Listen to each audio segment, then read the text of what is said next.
नमस्कार, आपका स्वागत है आपके अपने चैनल पे। एक संवाद बिना विवाद, अपनों से अपनों के लिए। जब मैं ऐसा बोलता हूँ तो मुझे कभी कभी ऐसा लगता है कि बार बार क्यों बोलता हूँ, लेकिन इसके पीछे एक रीजन है। जब इस चैनल का नाम मैंने रखा था एक संवाद बिना विवाद, तो मेरी माता जी ने एक सवाल किया था कि जब संवाद होता है तो वो अपनों से ही होता है, और जब अपनों से संवाद होता है तो उसमें कैसा विवाद होता है। अब क्या होता है, बुजुर्गों का, स्पेशली जब आपके पेरेंट्स हो, माता पिता हो, उनको आप जवाब भी नहीं दे सकते। दे भी कैसे सकते हो? और उनका लॉजिक भी सही है कि संवाद होता है सिर्फ अपनों से, और उसमें विवाद होता ही नहीं है। खैर, मैं आज कुछ बात करने वाला हूँ जो कि बहुत प्रैक्टिकल है, बहुत जरूरी है लोगों के लाइफ में। इन्वेस्टमेंट इन्वेस्टमेंट को अलग अलग उसके पैटर्न हैं, अलग अलग तरीके हैं। कुछ लोग करते हैं अपने फैमिली को सिक्योर करने के लिए, कुछ लोग करते हैं टैक्स प्लानिंग के लिए, अब कुछ लोग करते हैं रेवेन्यू जनरेट करने के लिए। पैसिव इनकम उसको बोल सकते हैं। पैसिव इनकम मतलब आप सोए रहो, आपका इनकम जनरेट हो रहा है। तो ये कुछ वजह है कि जिसमें कि लोग इन्वेस्ट करते हैं, और इन्वेस्ट करना चाहिए। उसमें कोई कहीं से कहीं तक कोई बुराई नहीं है। इन्वेस्ट का पैटर्न क्या होना चाहिए, आपकी रिक्वायरमेंट क्या है, आप उसको किस एंगल से देख रहे हैं, ये बड़ा मैटर करता है। उसमें से कुछ चीजें मैं आपको बताता हूं। कुछ एक तो होते हैं टैक्स सेविंग के लिए, कि मुझे इतना टैक्स लग रहा है 80C में, या जो भी 80C ही मेजर है, 1.5 लाख तक। उसमें आप इनकम टैक्स को कर्व करने के लिए इन्वेस्ट करते हो, वो भी सही है। एक तरीका होता है बड़े बुजुर्गों का कि हमें फिक्स्ड इनकम चाहिए, वो भी सही है। एक नए यंग युवा जनरेशन के होते हैं, उनको एग्रेसिव इनकम चाहिए, जो टाइम भी देते हैं, माइंड इंप्लीमेंट करते हैं, वो भी सही है, बुरा तो नहीं है। लेकिन सब में थोड़े थोड़े थोड़े थोड़े फर्क है।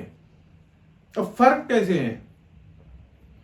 जो टैक्स सेविंग के लिए कर रहे हैं उनको दो बेनिफिट है। एक तो आपका टैक्स बच रहा है, दूसरा आपका रेवेन्यू या इनकम जनरेट हो रहा है, और फैमिली भी सेफ है। जैसे इंश्योरेंस करा लेते हैं, लाइफ इंश्योरेंस, तो उसमें ऑलमोस्ट 3 बेनिफिट है कि आपको लाइफ की कवरिंग मिल गई, मीन्स आपका फैमिली सिक्योर हो गया। नंबर 2, आपको टैक्स सेविंग मिल गया। नंबर 3, आपको इनकम भी जनरेट हो जाएगा at the certain point of time, जो भी उसका टाइम होगा, पॉलिसी टर्म होगा। नंबर 2, जो ओल्ड एज वाले करते हैं बिना रिस्क के, रिस्क फ्री, वो होते हैं FD।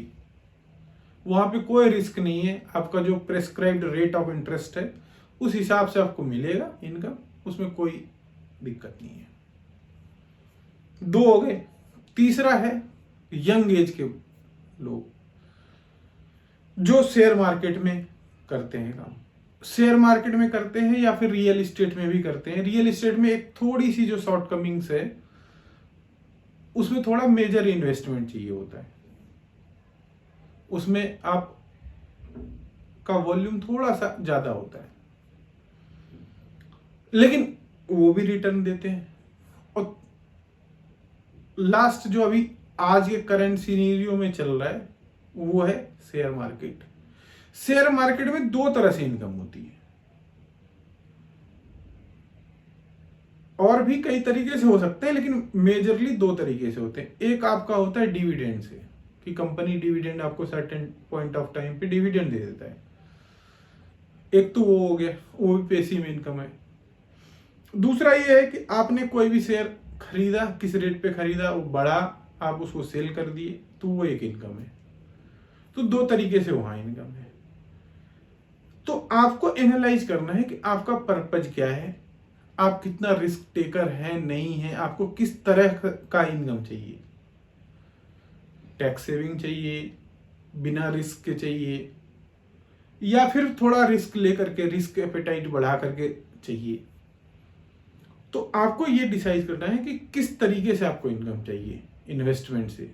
और इन्वेस्टमेंट रियली बहुत बढ़िया ऑप्शन है, इसमें कहीं कोई बुराई नहीं है। इसको आप थोड़ा एनालाइज कीजिए जो भी इन्वेस्टमेंट करना चाहते हैं, क्योंकि आपके बड़े मेहनत का कमाई होता है। जो भी इन्वेस्टर हैं, जो भी चाहे 1 लाख लगा रहे हैं 1 करोड़ लगा रहे हैं, वो बड़ा मेहनत का कमाई होता है।